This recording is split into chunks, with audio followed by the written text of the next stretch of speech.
우리가 지난 시간에는 누가복음 8장 30절까지 다루었습니다. 그리고 이제 31절부터 40절까지 내용이 쭉 이어지는데 자세히 다루지는 않았어요. 근데 간단하게 한번 정리를 하고 넘어가도록 하겠습니다. 31절부터 33절까지 보면 마귀들이 예수님께 간청하는 그런 내용이 나옵니다. 군단 마귀가 들린 한 사람이 예수님 앞에 엎드리고 마귀들이 예수님께서 자신들을 저 기품, 즉 무저갱이죠. 기품에 보내지 않기를 간청하면서 돼지떼에 들어가게 해달라고 요청을 합니다. 성경에서 기품 그러면 바닥이 없는 구덩이, 신학적으로는 타락한 천사들, 즉 마귀와 마귀들이 임시로 갇혀 있는 장소를 의미하는 것입니다. 감옥이에요. 이것은 불의 호수라고 부르는 지옥과는 좀 다른 겁니다. 최후 심판 이전까지 마귀들이 임시로 감금이 되는 장소다. 이렇게 생각하시면 될 것 같아요. 자, 34절부터 7절까지는 이걸 보고 사람들의 반응을 다룹니다.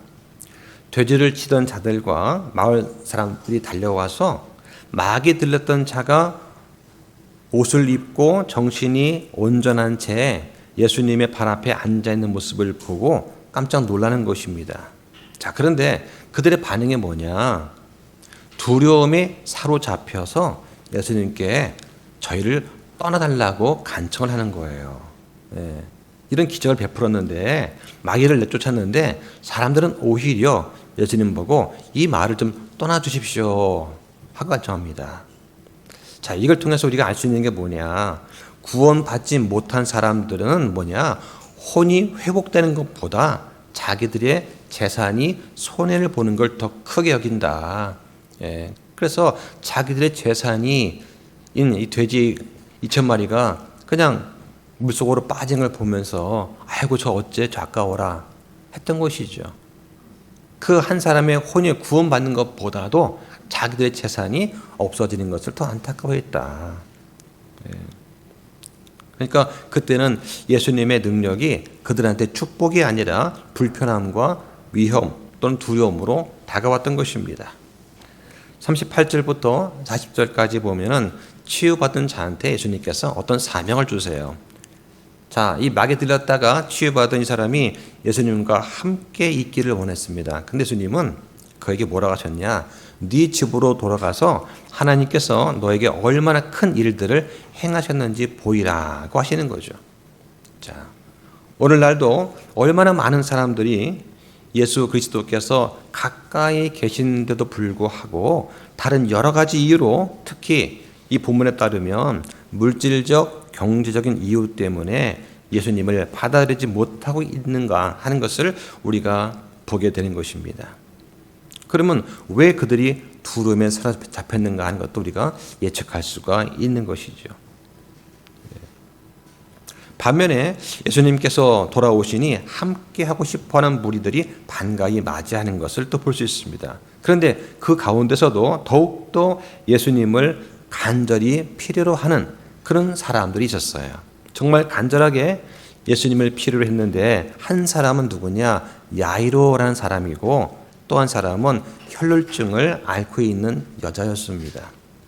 자, 오늘 본문은 누가복음 8장 41절부터 56절까지 내용을 가지고 믿음이 절망을 이긴다 하는 제목으로 말씀을 드리려고 합니다.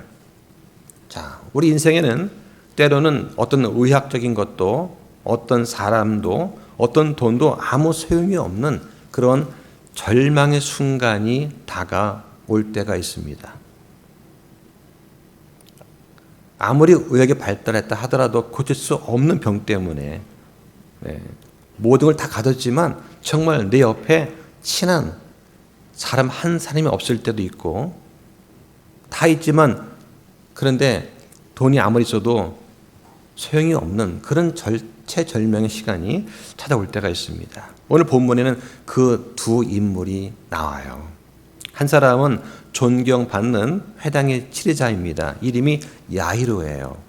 야이로란 말 뜻은 뭐냐? 그가 깨우시리라 하는 뜻인데 또 한 사람은 12해 동안 12년 동안 어떤 병으로 고통받은 이름 없는 여자입니다. 이들에게는 한 가지 공통점이 있었는데 그것은 예수님께 믿음으로 나아갔다고 하는 것입니다. 자, 예수님께 나아가는 자가 갖추어야 될 조건이 있어요. 성경에는 이것을 분명히 말씀하시는데 한번 보겠습니다. 히브리서 11장 6절 한번 보실까요? 함께 읽습니다. 시작. 그러나 믿음이 없이는 하나님을 기쁘게 할 수 없나니 그분께 가는 자는 반드시 그분께서 계시다는 것과 또 그분께서 부지런히 자신을 찾는 자들에게 보상해 주시는 분이라는 것을 믿어야 하느니라. 이게 나와 있습니다. 그분께 가는 자가 반드시 갖춰야 할 조건이 뭐냐? 하나는 그분께서 계신다라고 하는 것.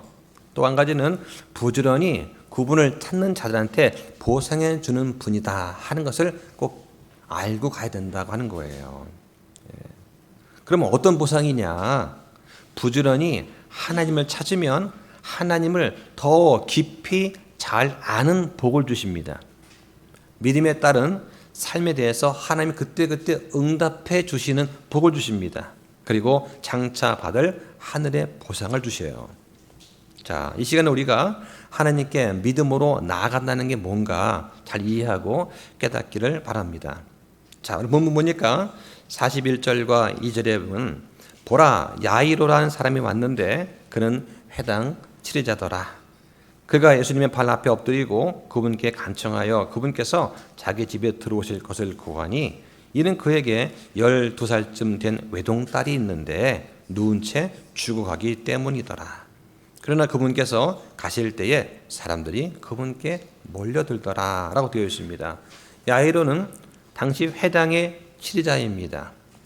그러니까 유대교 사회에서 나름대로 존경을 받는 지도자예요. 그런데 그의 딸, 그것도 외동딸이 죽어가고 있습니다. 나이가 12살이에요. 인생이 막 피어날 나이입니다. 유대 사회에서는 여자아이는 13살만 되면 정혼을 합니다. 정혼. 그러니까 이제 시집을 갈 나이가 된 거예요.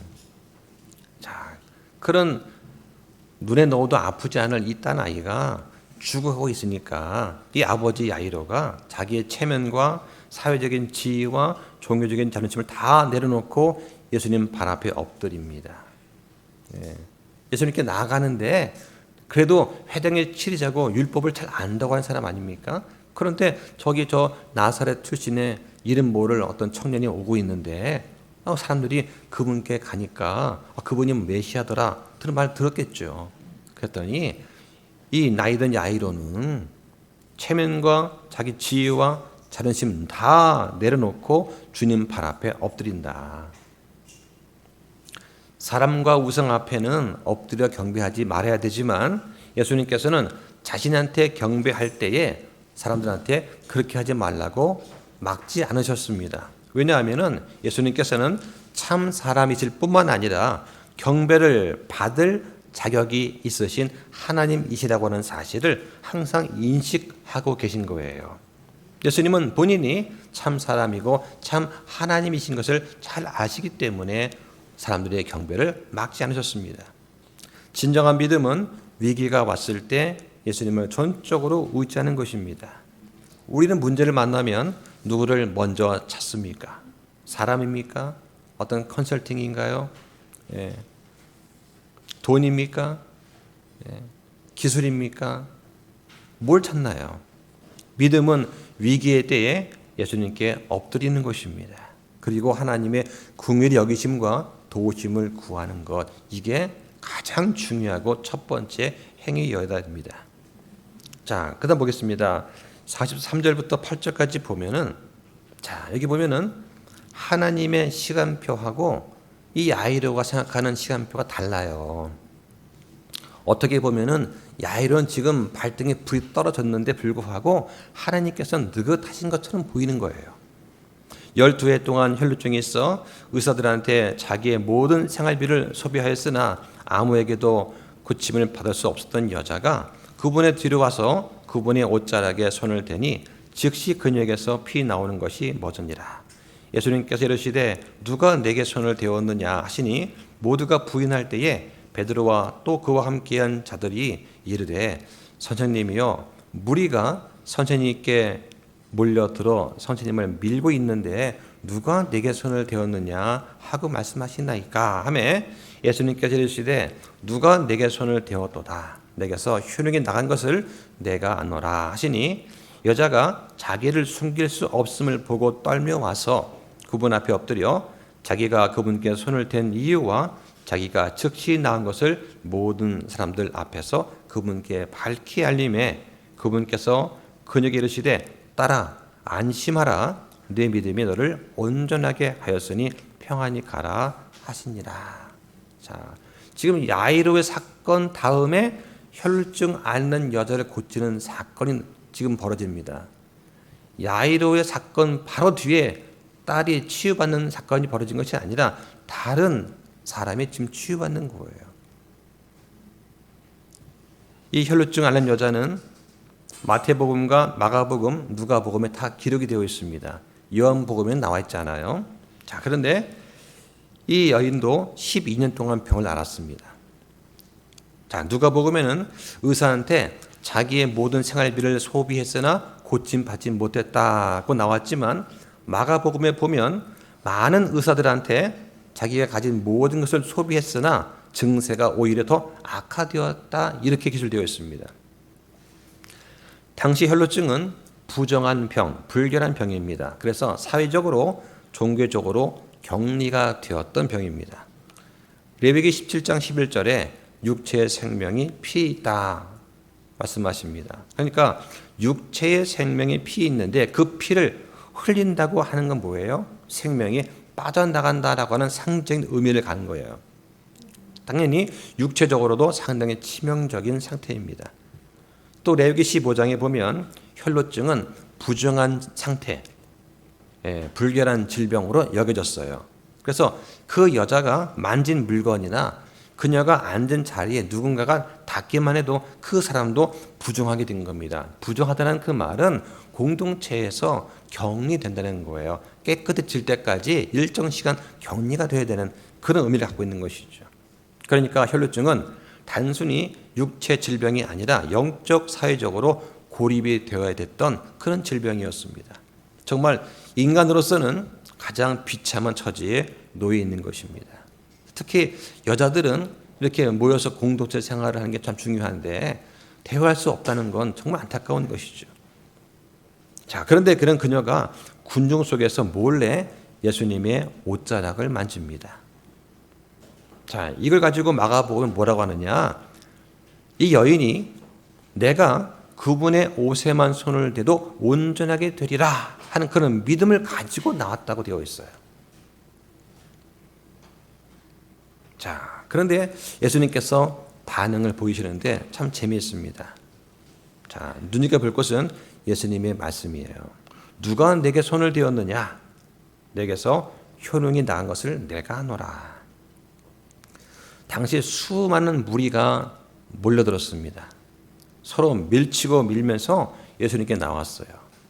그러다 보면 아무리 제자들이 예수님을 보호한다 하더라도 예수님의 몸이나 옷자락을 만진 사람이 한두 명은 아니었을 것입니다.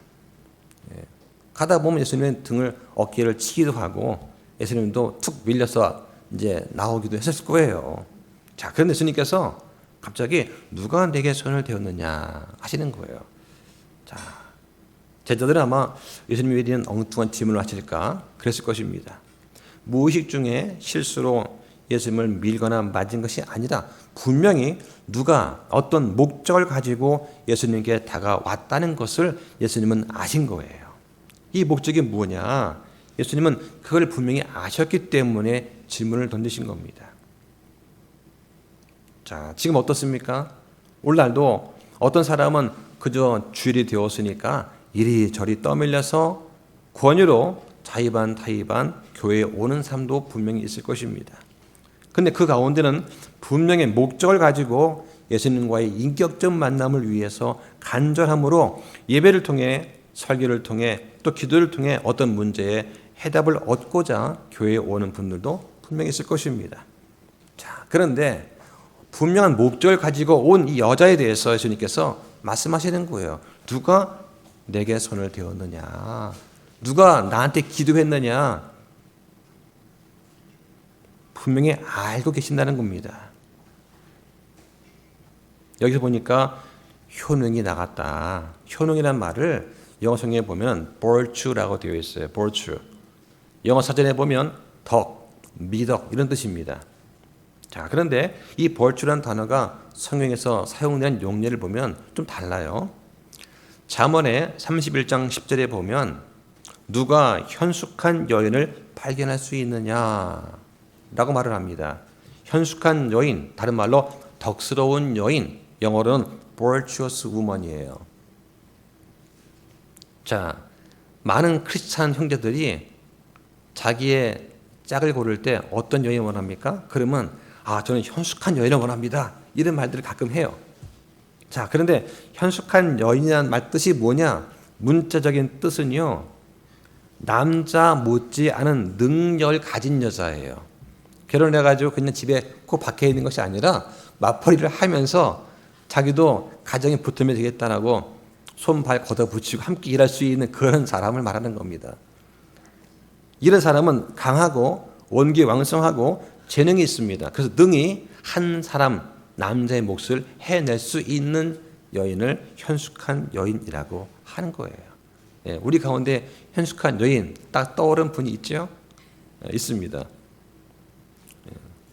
자, 또 성경에 보면 베드로 후서 1장 5절에 이것과 더불어 열심을 다하여 너희의 믿음의 덕의 지식을 하면서 예수님을 믿은 다음에 우리가 개발해야 될 덕목들을 쭉 나열하는데 총 7단계가 있어요. 믿음의 덕의 지식을, 그 위에 절제를, 그 위에 인내를, 그 위에 경건, 즉 하나님의 성품을, 그 위에 형제의 친절, 맨 마지막으로 사랑을 더하라고 말씀합니다.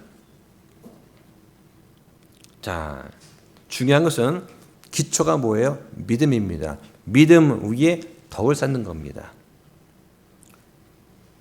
본문에서는 예수님께서 단순히 이 여자의 질병만을 치유하신 것처럼 보이지만 사실은 그 이전에 예수님은 믿음을 요구하시는 거예요. 이 혈루증 걸린 여자는 예수님께 나와서 그분의 옷자락 만지게만 해도 내가 나을 것이다라는 믿음이 있었어요. 그 믿음 위에 이것이 이루어진 것입니다. 예수님께서 치유하실 때는 항상 먼저 칭의, 의로움이 함께 하신다는 것을 우리는 염두에 두어야 됩니다. 당시 믿음을 찾고자 했던 예수님께서는 이 여자를 군중 속에서 인격적으로 세워주십니다. 그러면서 따라 안심하라, 내 믿음이 너를 온전하게 하였으니 평안히 가라고 하시는 거예요. 자, 왜 예수님께서 안심하라고 하셨을까? 그 여자는 자신이 부정한 병에 걸렸기 때문에 사회적으로 종교적으로 격리되어야 마땅했고, 만일 자신이 다른 사람을 만났을 때는 그 사람도 함께 부정하게 되어서 무리로부터 격리되거나 쫓겨나야 했던 그런 사실과 위험을 알고 있었습니다.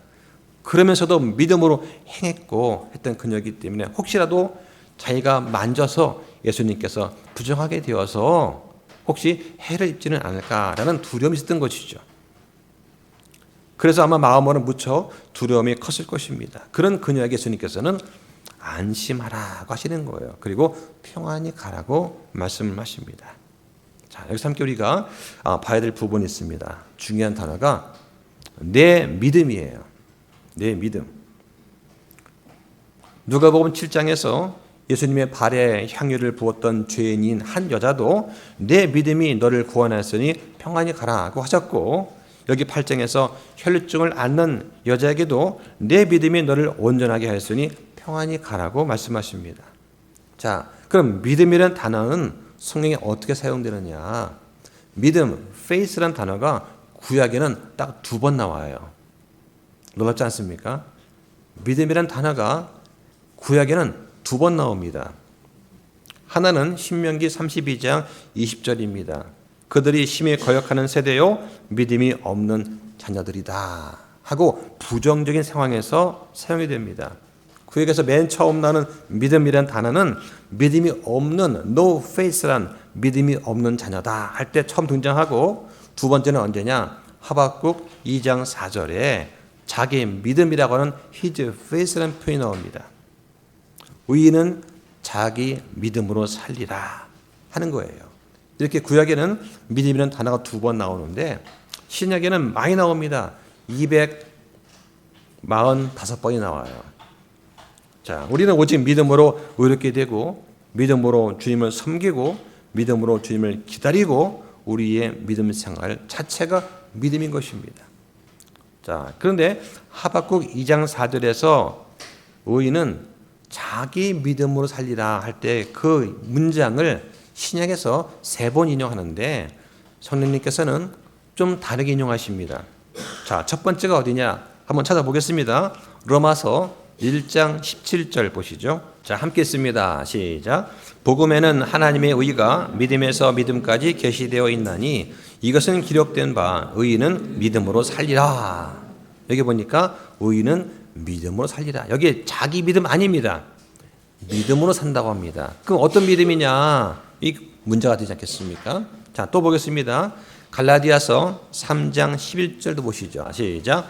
그러나 하나님의 눈앞에서는 아무도 율법으로 의롭다고 인정받지 못한다는 것, 그것은 분명하니 이는 의인은 믿음으로 살리라 하고 기록되었기 때문이다.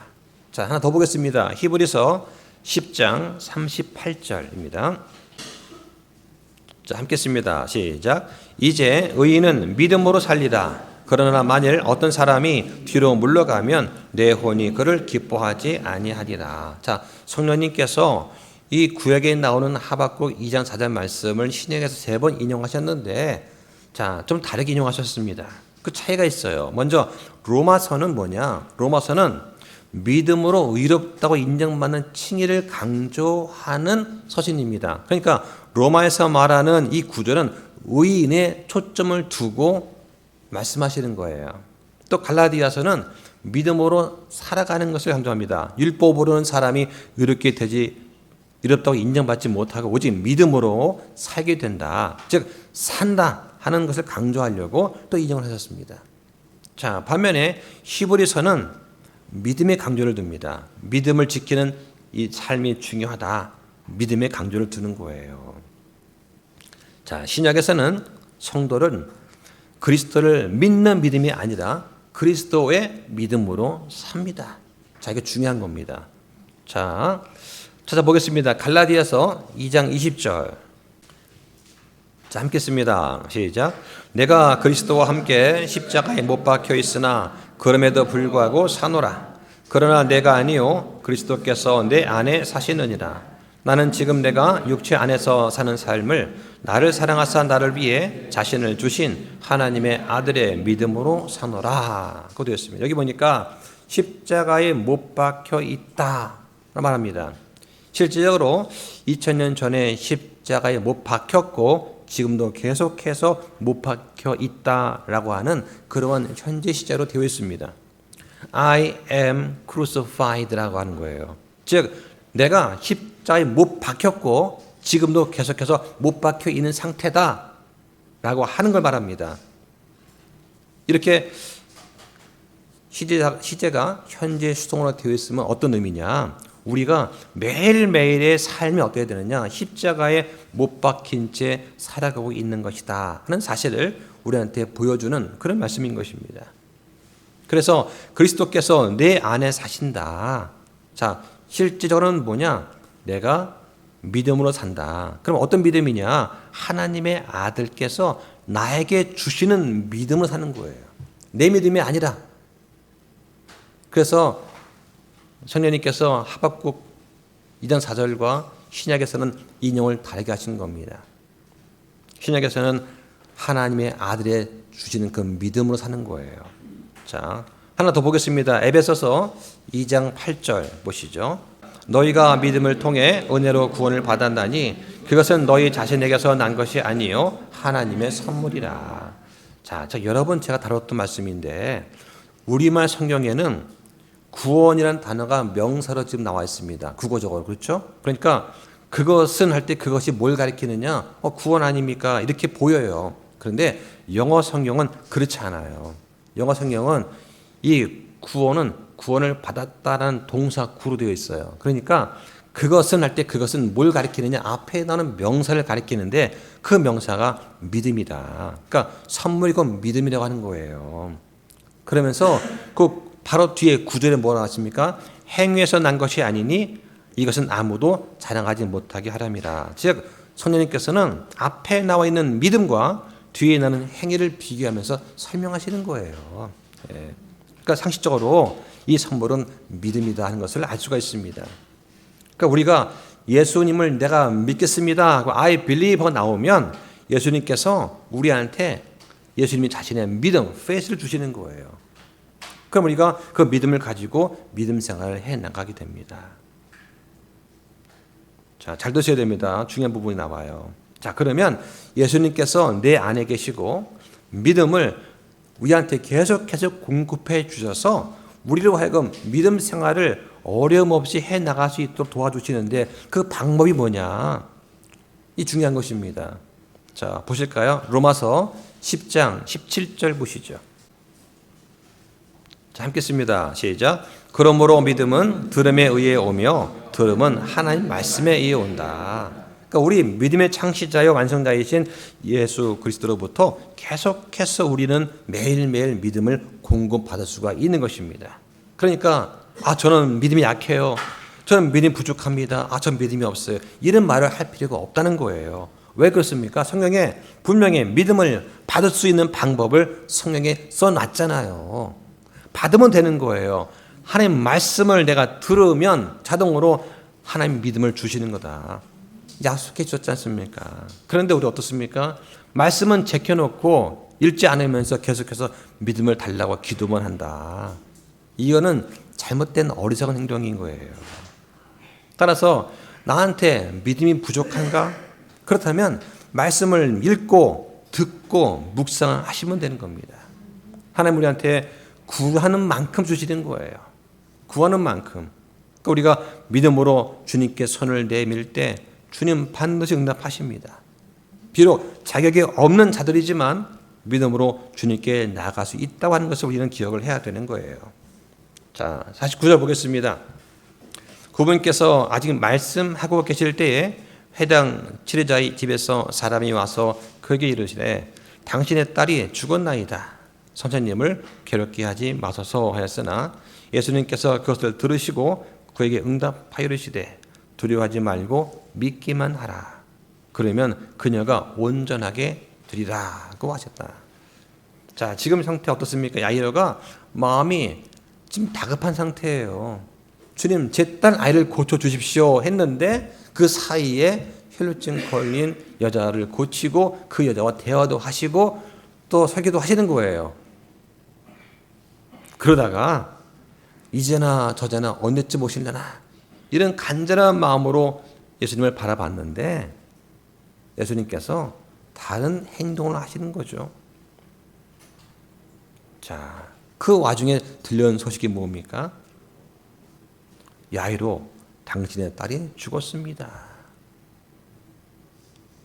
선생님을 더 괴롭히지 마세요 하는 것입니다. 자, 예수가 어떠실까요? 이 소식은 야이로한테는 이제 끝났구나, 이제 아무 소용없구나 하는 말처럼 들렸을 것입니다. 바로 이럴 때 우리의 믿음이 시험 받는 것입니다. 테스트 받는 거예요. 유혹이 아니라 테스트 받는 겁니다. 우리는 믿음을 프로브 입증해야 되는 거예요. 끝날 때까지 끝난 게 아니다. 정말 끝났습니까? 예수님께서 우리의 기도와 간구를 매몰차게 버리셨을까요? 그렇지 않습니다. 뭐라고 하십니까? 두려워하지 말고 믿기만 하라. 그러면 그녀가 온전하게 되리라고 하십니다. 우리의 기도가 때때로 응답이 지연되고 답답할 때, 다 끝난 것처럼 느껴질 때 주님께서 말씀하십니다. 두려워하지 말고 믿기만 하라고 하는 거예요. 만약 그때 야이로가 끝났구나 하고 예수님께서 다가오실 때 그냥 돌아서서 훅 가버렸다면 그러면 그 딸은 살아날 수가 없었겠죠. 51절 보겠습니다. 집에 들어가사 베드로와 야고보와 요한과 소녀의 아버지와 어머니 외에는 아무도 들어오는 것을 허락하지 아니하시니라. 모든 사람이 슬피 울며 그녀로 인해 통곡하였으나 그분께서 이르시되 울지 말라. 그녀는 죽지 않았고 산다 하시니 그들이 그녀가 죽은 것을 알므로 그분을 비웃더라. 그분께서 그들을 다 내보내신 뒤에 그녀의 손을 잡고 불러 이르시되 소녀야 일어나라 하시니 그녀의 영이 돌아와 그녀가 즉시 일어나므로 그분께서 그녀에게 먹을 것을 주라고 명령하시니라. 그녀의 부모는 놀랐으나 그분께서 그들에게 명하사 그들이 이루어진 일을 아무에게도 말하지 못하게 하시니라. 예수님께서 야이로의 집에 도착하십니다. 죽은 것이 아니라 자고 있다 선언하시죠. 사람들은 비웃습니다. 믿음이 없는 것이죠. 예수님은 이 믿음이 없는 무리를 다 내보내시고 가장 믿음이 좋은 제자 3명 베드로, 야고보, 요한 그리고 정말 간절한 사람 부모만 데리고 들어가십니다. 소녀야 일어나라. 마가복음 5장 41절에는 뭐라고 되냐? 달리다 굼이라고 되어 있어요. 원래 이 말은 탈리다는 말과 쿰이라는 말의 합성어입니다. 소녀야 탈리다 일어나라 쿰이 하는 거예요. 이거를 한국어로 음역을 할 때 달리다 굼하고 이제 부드럽게 음역이 된 것이죠. 예수님께서는 단지 벽을 고치시는 분이 아니라 죽은 자를 살리시는 생명의 주님이심을 지금 입증하고 계십니다. 예수님은 야이로의 간구를 결코 잊지 않으셨습니다. 분명히 들으셨어요, 간구를. 그리고 야이로의 믿음을 시험하시는 거죠. 중간에 방해가 있는 것 같았습니다. 그런데 이 모든 상황은 하나님의 시간표 안에 있었습니다. 55절에 그녀의 영이 돌아와 그녀가 즉시 일어나므로 성경에는 영이 떠나면 죽는다라고 하고 영이 돌아오면 산다라고 표현을 합니다. 히브리 사람들은 종종 생명의 회복을 영이 돌아왔다 혹은 숨이 돌아왔다라고 표현을 했습니다. 자, 그런데 56절에 보니까 예수님께서 아무에게도 말하지 못하게 하셨습니다. 자, 왜 그랬을까? 네. 예수님께서 이렇게 여러 가지 이적을 베푸실 때에 이런 소문이 너무 멀리 퍼져나가니까 예수님께서는 잠시도 쉴 시간이 없었습니다. 밥 먹을 시간도 없었어요. 예수님도 참 사람의 몸을 오셨기 때문에 음식도 드셔야 되고 좀 쉬셔야 됐습니다. 그 필요하기 때문에 때로는 기도할 수 있는 시간이 있어야만 했어요. 자, 그래서 이런 시간을 확보하기 위해서 예수님께서는 소문을 내지 말라고 당부하시는 장면을 여러 군데에서 볼 수가 있는 것입니다. 자, 때로는 우리의 삶도 기다림과 오랜 침묵 속에서 흔들릴 때가 있습니다. 주님, 언제쯤 내 가족이 구원받을 수 있을까요? 언제쯤이면 내 남편이, 언제쯤은 내 아내가 주님을 높이 찬양하면서 함께 예배할 수 있을까요? 이제는 지쳤습니다. 이제는 내가 저 친구한테 복음 전했는데 이제 콧방귀도 안 껴요. 자, 이런 거 우리 경험하지 않습니까? 예수님께서는 약속을 지키십니다. 그리고 죽음조차 이기시는 주님이세요.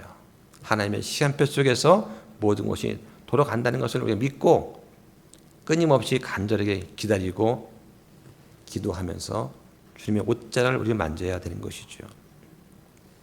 자, 말씀을 정리하겠습니다. 오늘 본문을 통해서 볼 때 생명의 주관자이신 예수 그리스도를 우리는 만나보았습니다. 야이로와 혈루증 여인의 이 사건은 서로 다른 계층, 다른 문제를 가진 두 사람의 이야기지만 하나의 교훈을 줍니다. 믿음이 절망을 이긴다고 하는 것입니다. 위기 순간에도 주님을 향한 믿음을 우리는 잃지 말아야 됩니다. 주님은 결코 늦지 않습니다. 가장 정확한 때에 가장 정확한 방법으로 주님은 역사를 하시는 겁니다. 예수님은 우리의 문제를 아십니다. 그리고는 우리를 향해서 딸아, 아들아 부르시는 인격적인 주님이십니다. 예수님께서 이 여자한테 따라 부르신 것은 그냥 호칭이 아니에요. 하나님의 자녀로서의 신분을 회복시켜 주신 말씀입니다. 공개적으로 인격적인 존중을 해 주신 말씀이고 그 여자를 영적인 가족으로 받아주시겠다는 선언의 말씀인 것입니다. 하나님께서 우리를 부르실 때도 마찬가지입니다. 구원의 믿음을 통해서 우리는 마귀의 자녀에서 하나님의 자녀로 신분이 바뀌었습니다. 그리고 하나님의 아들들로 입양이 되었습니다. 하나님의 가족이 되었습니다. 자, 여러분 가슴이 벅차오르지 않습니까? 예수님께서는 우리와 같은 사람도 예수님께서 형제라고 자매라고 부르기를 부끄러워하지 않으신다고 말씀을 하시는 거예요. 우리는 오늘도 예수님께서 주시는 그 믿음으로 하루하루 살아갑니다. 더 잘 믿고 싶으면 주님께 믿음을 더 달라고 기도하면 됩니다. 그럼 주님께서 말씀을 더 읽고 말씀을 더 듣고 묵상하고 그 가운데 주님과의 교제가 충만하게 될 것입니다. 이번 한 주도 우리가 말씀과 기도로 주님과 깊은 교제를 나누면서 믿음 위에 굳게 서는 우리 화평침례교회 성도가 되시기를 예수님 이름으로 축원드립니다. 기도하겠습니다.